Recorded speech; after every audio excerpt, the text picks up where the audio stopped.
Hey there fellow knights, and welcome back to the channel. Today we find ourselves on the hallowed fields of Gettysburg.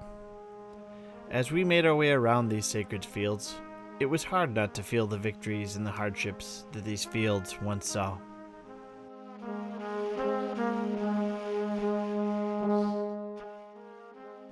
The sacrifices that those men made all those years ago seem even more relevant today than ever.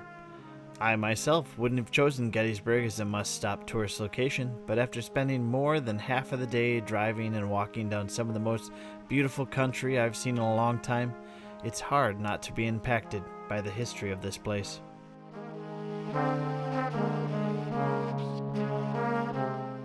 I myself had never even fully read the Gettysburg Address, which helped foster one of the greatest revolutions of our time. As many as 51,000 soldiers from both armies were killed, wounded, captured, or missing after the three-day battle. The carnage was overwhelming. Months later, in the November of 1863, a portion of the Gettysburg Field became a final resting place for the Union dead. President Lincoln used a dedication ceremony at the Gettysburg Soldiers' National Cemetery to honor the fallen and reassert the purpose of the war when he delivered this powerful address.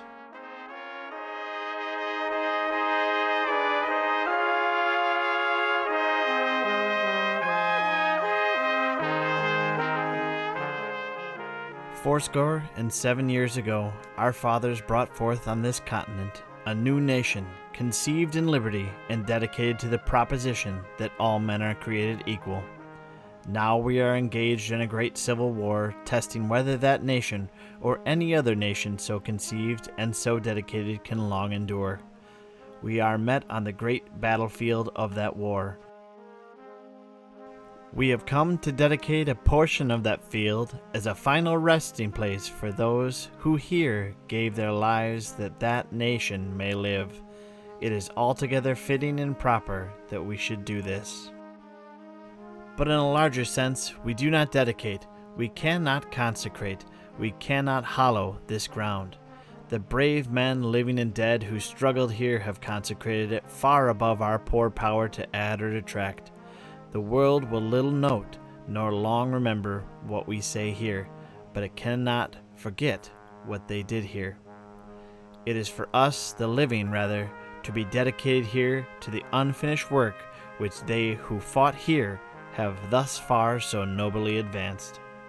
It is rather for us to be here dedicated to the great task remaining before us, that from these honored dead we take increased devotion to the cause for which they gave the last full measure of devotion, that we were highly resolved that these dead shall not have died in vain, that this nation, under God, shall have a new birth of freedom, and that the government of the people, by the people, for the people, shall not perish from the earth.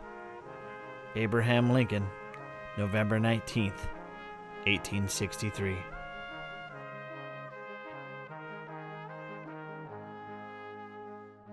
If he was alive today, what do you think Abraham Lincoln would have to say about the current state of our country? All those years ago, good men on both sides, numbering in the tens of the thousands, gave their lives to fight for a cause that they believed was bigger than themselves. Today, more than often, I see people playing down these men's deaths. I urge you as Americans to remember their sacrifice and not to let others tarnish these men's righteous deeds done all those years ago. Because we must remember that when all is said and done, you will not answer to any man here on earth. You will stand before the judgment seat of Christ, and on that day, what will your answer be? For we must all appear before the judgment seat of Christ, so that each one may receive what is due for what he hath done in the body, whether good or evil.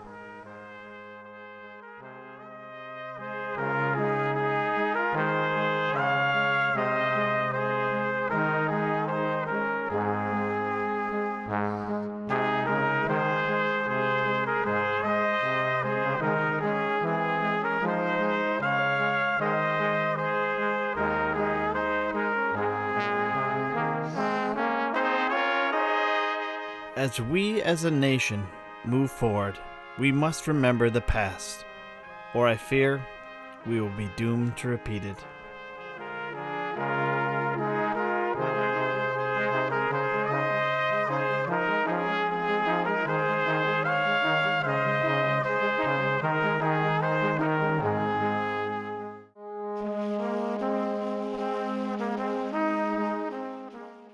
Thank you for joining us, and stay strong, fellow knights.